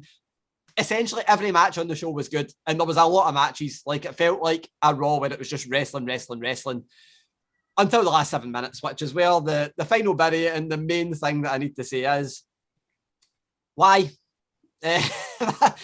Like I've been saying for weeks that Alexa Bliss has always been the put over. And they've somehow, I didn't even watch Raw last week because we weren't doing the show. Well, actually, that wasn't because we figured that we weren't doing the show after I didn't watch Raw, which was a nice relief. But I didn't watch Raw last week, so I missed this full kind of Shayna Baszler thing with the fire and all that stuff. I didn't hate that when I seen it in the video package before this. I wasn't sure how I felt about it. Didn't absolutely hate it. But then we got this. So we had Alexa's Playground, Shayna Baszler goes out, Alexa Bliss and Shayna Baszler start talking. Shayna Baszler saying what we're all thinking, it's just a doll. But we knew where it was going. As soon as they start saying that, you're going, right, I don't mind the wacky shite, but I know we're getting more wacky shite. And there's only so far you can take the wacky shite before it becomes bad. And it's became bad. So obviously there's no Bray Wyatt still. Bray Wyatt's not been about since WrestleMania. Before that, he's not been about for months. But we've still got Alexa Bliss, and I'm inclined to say she's probably got some creative hand in this, but probably nowhere near as much as she should have, because it seems like it's somebody that's getting no clue about it doing it. So we had Alexa Bliss, the full it's just a doll shite. Good camera angles, good acting, all that stuff. And then Shayna Baszler, good camera angle, looking up at her. Shayna Baszler stomps on the doll. And then that's where it all goes to fuck. But you can kind of see it all going to fuck a bit like before that. But that's where it all goes to fuck. You've got the screens start going out. You know we're getting something kind of pre-recorded because the screens start warping and all that. Alexa Bliss goes in the ring. Shayna Baszler runs away. Goes backstage. Everything starts falling on her. Somehow, I mean, everybody else has left the building by this point. By weird, some weird coincidence, everybody's left. So Shayna Baszler's the only person in the building. Structure's falling on her. She's running away, trying to get out. All the doors are locked. She goes into a room, which then leads her into another room. She locks the door. And then, I don't know if any of you remember the Hulk Hogan Ultimate Warrior mirror gimmick that has been panned like fuck by WWE in one of their YouTube videos. They've said it is like one of the shitest things ever before. No, that shite they didn't think, but why do we not just reday this in one of the worst angles we've ever done? So they had Shayna Baszler looking in the mirror, and then she sees the doll that she's just stood on, and then she looks back, and the doll's not there, and then she looks in the mirror again, and the doll's there, and then she smashes the mirror, and the doll's still there. And then it goes black, and Shayna Baszler screams, and there you go, you've just completely done everything that you shouldn't have done with Shayna Baszler in the space of the last 7 minutes, everything you shouldn't have done with Raw in the last 7 minutes, and took what we've been missing, a good show, to a pure shite show, because people are just going to remember the end. So it was just horrendous. I don't know what they're going to do next week. I'm probably not going to watch it live. I'll probably do what I've done today and zoom through. If I wasn't covering this, if I didn't need to do it and today with Raw, I wouldn't be touching it with a barge pole now, which is a shame, because I'd have missed 2 hours and 53 minutes of good wrestling, all because of 7 minutes of horrendousness. Did we not also have Drew McIntyre chopping a table in half with a sword at one point? That was good. Yeah, I was like, I can't believe I almost got through the entire segment without mentioning that. It should have been bad, but that was good. Which, again, it kind of, I don't know why it worked, because it was literally a contract signing where they had Bobby Lashley, I just think's amazing in there. So they had him sign a contract. Good promos, like great promos, sign the contract and go into the corner with MVP, and then all the women that are now following him about, the glamorously dressed women, and McIntyre just whips out a sword and chops a table in half. But that's good. I don't mind I'm glad you didn't. I mean, when you went from scantily clad women to McIntyre just whips it out, I was like, okay. But if you're going to watch Raw, watch the first 2 hours and 53 minutes, and you'll enjoy it, and then just press the off button on your app or your remote or whatever. Don't watch the last 7 minutes, and you're in for a good time. Right. Okay. Should we have a Raw protest where we just don't watch it anymore? Should we all protest against Raw? I mean, I'm all for it, because just now at Inside the Ropes, some other people are covering it, so I don't actually need to stay up and watch it. So if you want to do that and have a protest, I can give you something that's good for the world of wrestling that isn't Raw, and something that's bad for the world of wrestling that isn't Raw for the next until Raw improves. You're listening to us WWE, you're listening to us Vince McMahon. Wrestling Daft is going on protest against Raw because it's been so shit recently. So we are not, as a show, going to watch Raw until it improves, and Gary is going to watch something else in wrestling. He's going to tell us about it in this Bury or Put Over section every week. So you're listening, Vince? That's the challenge. Make Raw better, because we're going in protest. Right, there we go. It's been said. Let the people know. Wrestling Daft is not doing Raw on the Bury and Put Over section until it improves. There we go. Since Grado's filming, I can get the TNA chat in here. Exactly. Exactly. So there we go. That's it for this week's Bury and Put Over. And as Gary mentioned, you can get them into Rab and Grado for the headline show this week. As ever, Bronze Cello, we're going to have to get a new name for you. Enrico, thank you so much for coming on and doing your thing. And like I say, if you want to get the buddies and put-overs in for the boys, get us on at Wrestling Daft on Twitter, on Insta, it's Wrestling Daft Podcast, or just plain old Wrestling Daft on the Book of Face. Thank you all. It's the Wrestling News with Gary Cassidy. Gary, let us start with the return of, I want to get Alex to pronounce this because he does it so well. What do we call Andrade in AEW, Alex? El Idolo. El Hilo. El Andrade. Idolo. El Idolo. Idol with El Idolo, but And we have pronounced in his El Mexican Idolo Spanish. from AEW. Apparently there was rumours that he had complete creative control in his contract. I don't think that's the case. Is that true? No, correction came out about this literally about an hour before we came on air. So, I mean, it's one of the ones that you can kind of see both sides of this. So the original report was from Wrestling Inc., who also put out the correction, which, you know, somebody else wouldn't put out a correction. They just contradict their story if they were to report something else. But they put a correction because they had reported that Andrade had initial talks with Tony Khan, and then when those talks happened, they came to a standstill because apparently at that time of reporting, at the time of the first report, Andrade, lead alone, I can't do it as well as Alex, but I need to power through it, had essentially said that he wanted some form of creative control, which meant that he could veto who would pin him. Now this, a lot of people that are of a vintage of my age, maybe a wee bit older, will remember that WCW had a pretty big mandate of this happening. Every single wrestler that seemed to join NWO had that in their contract, and it just was a disaster. You can kind of see why somebody like Andrade would want it, you know, and somebody like a big name should probably be able to command something like that, because AEW, let's say Kenny Omega, we had this before, Kenny Omega is to defend his AEW championship. If he's to then lose his title in every other promotion before it, kind of takes away the mystique. So you can kind of see why somebody would want it. But it's now emerged that isn't true. Creative control isn't a thing. And apparently Wrestling Inc. correction said that no one's performer contract in AEW has any creative control.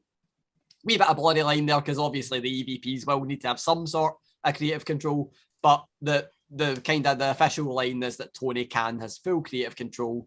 He's the person that's got the final say on everything, and Andrade will only be able to say, no, I'm no jobbing to Serpentico.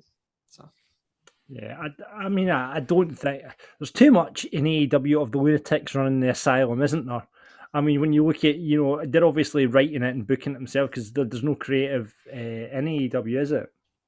No, I mean, Chris Jericho said it in the first ever Wrestling Daft that a lot of them write and book their own story, and that's, you know, for better or worse, because it means we don't get shite promos that much. I mean, we get really good promos, but you also need to take the bad with the good, and that people will be able to kind of book their own stuff ever so slightly, even if it's not under contract.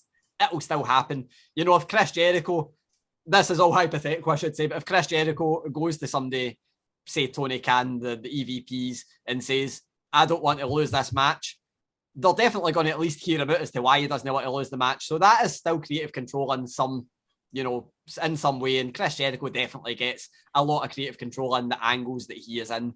So it's, you know, it's the kind of thing where you say Andrade might have creative control. It might not be expressly written out in his contract, but I'm sure if they book him in something and he's not happy with it, I think it's just the sign of a good employer that you can go to them and say, I don't want this to happen, and they'll at least hear you out. Maybe the sign of a bad employer would be if they say, all right, we'll no do it then. So we'll wait and see how he's... the guy's just debuted, and we've already got a report saying one thing's true and then saying it's false, so we need to just wait and see how it goes.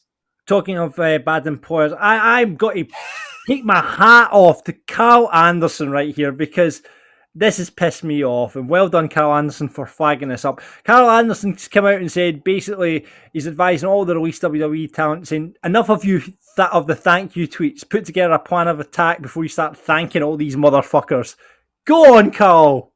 I like that. I mean, Carl Anderson, I always say it. Well, he's a guy along with Gallows, just doesn't give a fuck, does he? He's just going to say what he thinks. He does it on Talking Shop. They did it with Talking Shop at Mania. They could not care less if they end up back in WWE or no. I think they would actually probably prefer it if they don't end up back in WWE before the end of their careers. This, I believe, but they're some of the few that have such legacies elsewhere. Like, they can go back to New Japan where they are actually fucking legends. You know, like, it's different for them. I don't think, like, I don't think they need WWE money. I think they can get a high wage outside of WWE, and I think they probably have also saved pretty well. But this was on Talking Shop, which is, you know, his own podcast, can say what he wants on it. He said, "We know what it's like to get canned for WWE. Here's the advice I would say. Enough of the thank you tweets. Give me a fucking break. When you get canned, let it go. How about the hashtag fuck off?"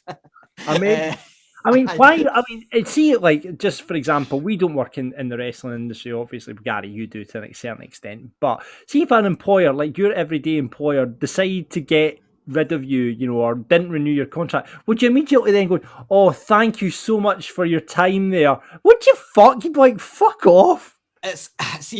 I'm very overly good manners on that kind of thing. And when I left my previous employer, I did put out I thanked them for the opportunity, but I also expressed the reasons why I wasn't happy and why I left as well. Right, yeah. I think balance is important. I think I get it, because particularly if you're a young talent, you don't want to burn that bridge. You definitely don't want to. But you don't have to say thank you on a public. No, you don't have to do it publicly. You don't have to put it out. But I think it's a bit of a social media thing. I mean, it's building your brand. The problem is one person does it and you go, "Fuck, I'm going to have to say thank you now." I think it's the equivalent of when you're at work, and thankfully I work from home, so I don't ever need to put up with this shite ever again. I think John's got a promo on it before. It's the equivalent of the fucking birthday card at work for somebody that you've never had a conversation with. Oh, yeah. Sign this. Do I need to? Do I really need to? It's that. Yeah, absolutely. Absolutely not. Absolutely, yeah. You're 100% right. So well done, Carl Anderson, for flagging that up. And finally, everyone's always wanted to see a John Cena heel turn, but a former WWE writer has came out and said why Cena never turned heel, and there's no surprises, is there? There really isn't any surprises. How many t-shirts did John Cena sell is the easy? Exactly. I mean, I think that it's the kind of thing where we all wanted it to happen. I mean, like, everybody wanted it to happen. What was the biggest selling t-shirt in WCW? I suppose, was it a face or a heel? You turned John Cena heel, and he probably still sells t-shirts, doesn't he? But I mean, sell t-shirts. The main, I always think there's two sides to this, and I get it. The money argument is definitely a big thing, because you don't really want to chop your nose off when you've got like all the t-shirt sales coming in. The Make-A-Wish thing, I think, was always the main thing. I think that's always going to be the kind of, you know, why. I know you can separate it, but why would you turn this guy heel when he is the Make-A-Wish guy? He's like, not even just in wrestling, over 650 wishes, more than anybody else has ever done. So, and I mean, we did kind of see the John Cena heel turn for 3 seconds at WrestleMania last year. That destroyed him. It meant, you know, we've not seen John Cena in wrestling since.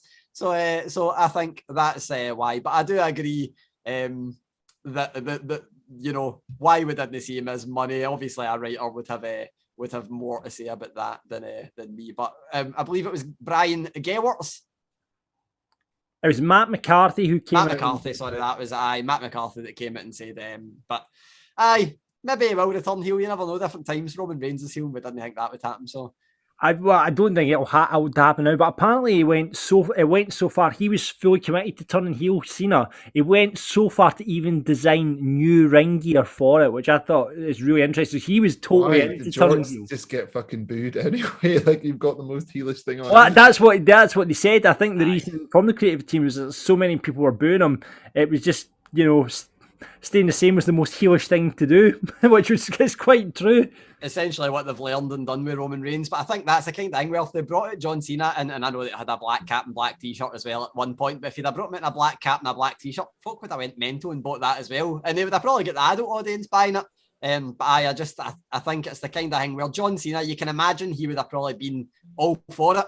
And he's, you know, method actor, isn't he? The guy's a brilliant actor, so you can imagine he would have been fully into being heel, but brilliant pushing it a wee bit, Gary. I'll be honest with you. I've seen some of John Cena's films. Jesus. That's it for He's getting better. He's getting better. Well, he's going to be in the new Suicide Squad film. Suicide Squad, yes, indeed. And Fast X. I don't know, are we on Fast X yet? I've been talking about Fast X, the joke, since Fast 5, and now that we're like so close to it, I don't know how many Fast films we have anymore. I keep bringing it up, but Daddy's Home. Daddy's Home is a great film. I'm not going to have a bad word saying against Daddy's Home. Have you ever watched The Marine, right? The plot of The Marine goes, John Cena walks into a building, building explodes, John Cena jumps out of window, and repeat. And it's just like that for an hour and a half. Is that not Demolition Man? No. By the way, no, Demolition Man is good and has a plot. Demolition Man is on Netflix, and I got really drunk on Friday night, and it's the best hour and a half you will spend. Oh, it's terrific, isn't it? It's amazing. So, sorry. Thanks for the news, Gary. Watch Demolition Man on Netflix for next week, guys. You will probably know him as Big Cas from WWE, but he's now known as W. Morrissey, and Gary caught up with him. I decided not to ask him how to be 7 feet tall because you can't teach that. But I did ask him. I did. You did the interview. That's the joke of the week. Yes. Sorry. I already said it in the interview as well, so hopefully John's edited it out and I don't look like I'm recycling. No, I'm keeping that in now. Let's get it. Great chat with the big guy. I said earlier, obviously I mentioned to him about me reporting on his debut.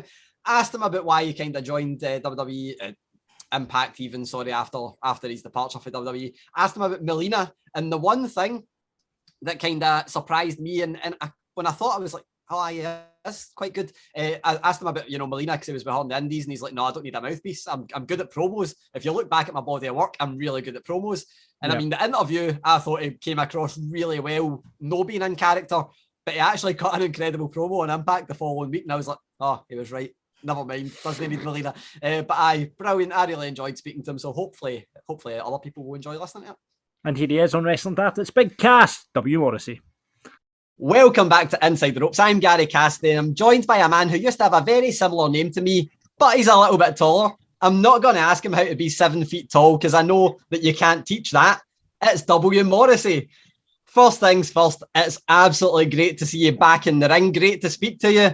I spoke to a couple of people last year and they told me at that time, Big Cas is in the shape of his life. And I was like, well, I mean, he wasn't in bad shape before, but I can't wait to see what they mean by the shape of his life.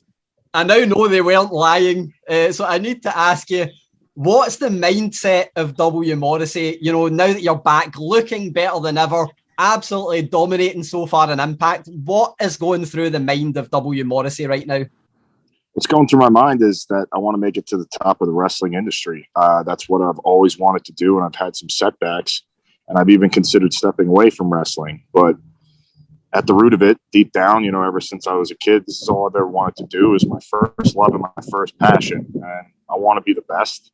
So I'm going to do everything in my power to get to the top of professional wrestling in the entire industry. And if I don't make it there, I'm going to die trying. But my goal is to make it to the absolute top of professional wrestling. And I don't know how long that's going to take, but every single day I'm grateful to wake up, and I'm going to give it my all every day to make a name for myself. Absolutely love that answer. It looks like that's coming through in the ring anyway, so I can't wait to see how it goes.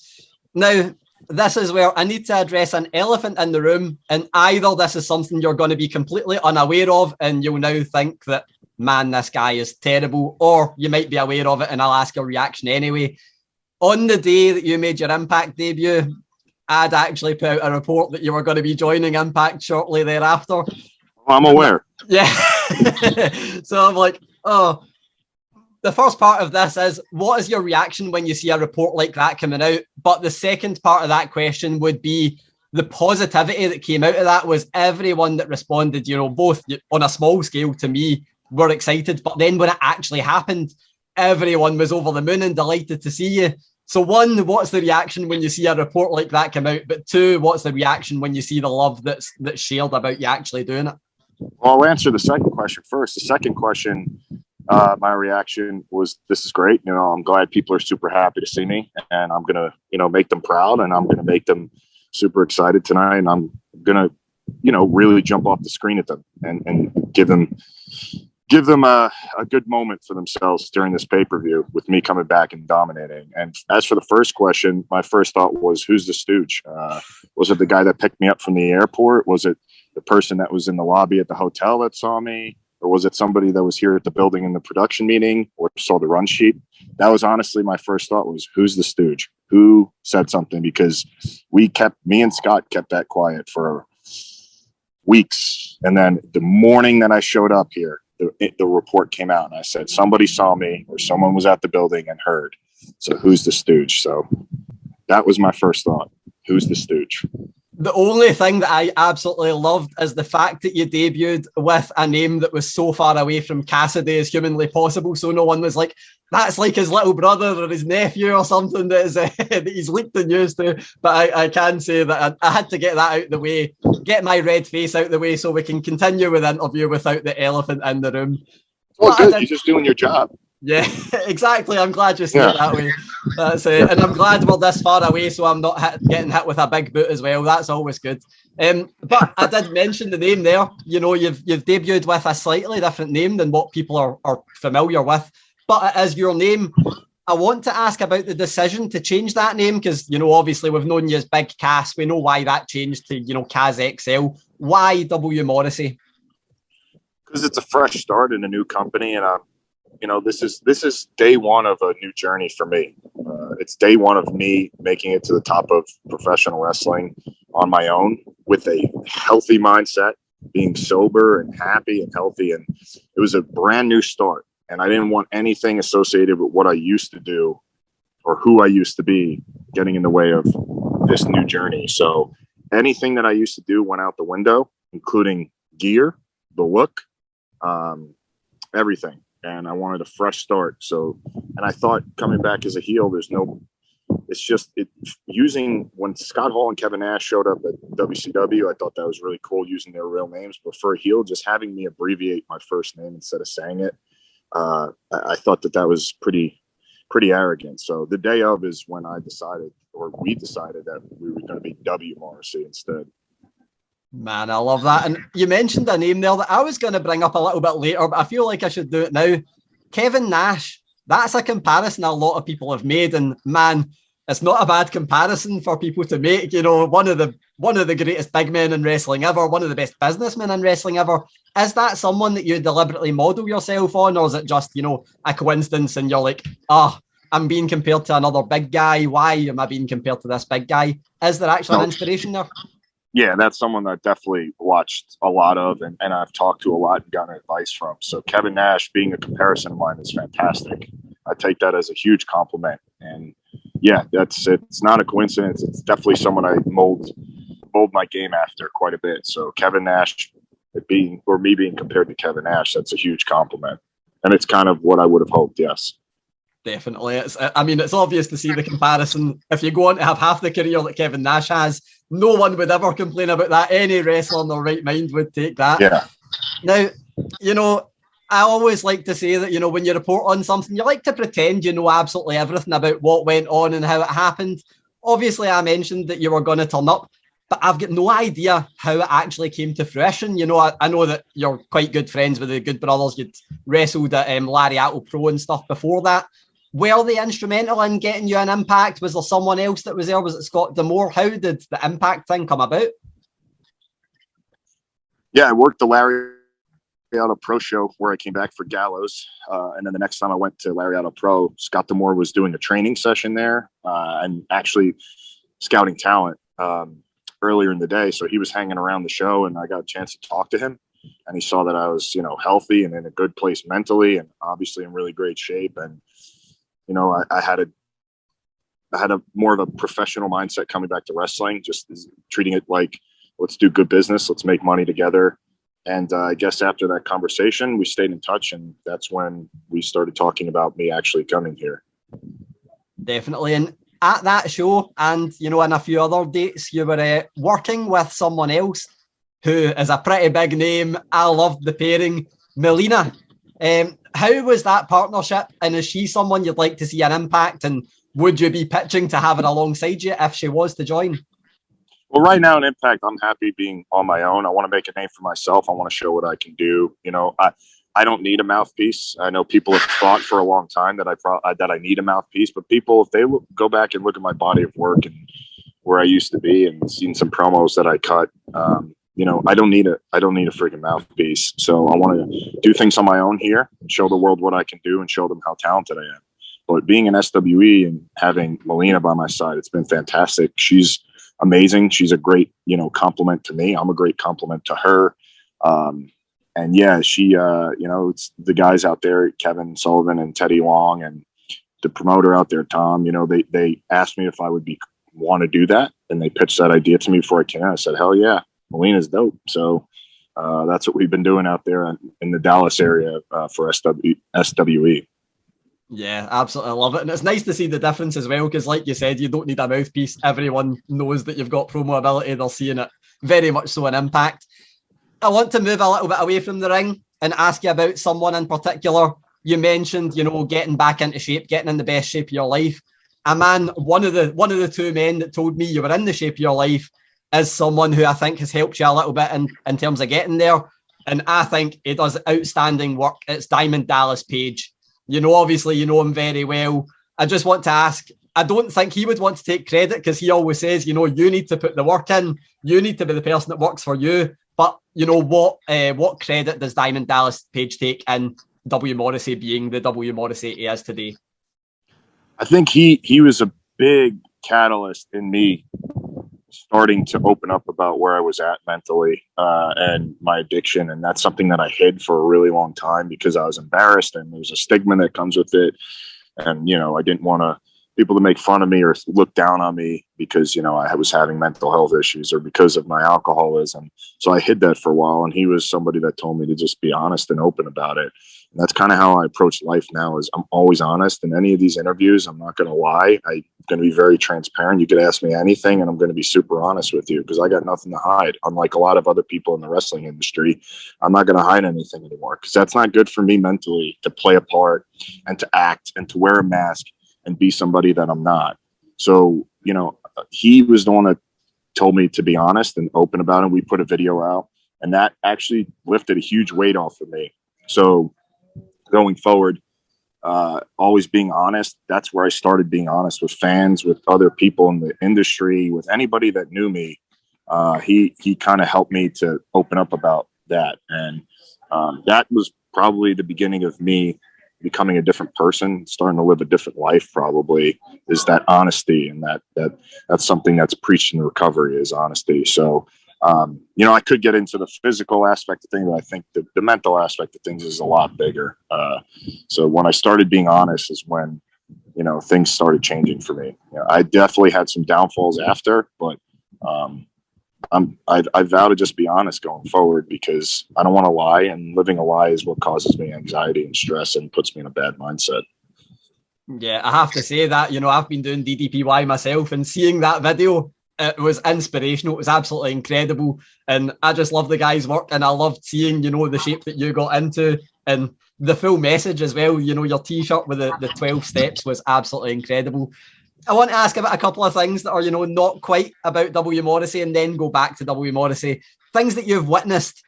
So I think I read it that for this moment, you'd said something about it being the biggest pop in WrestleMania history.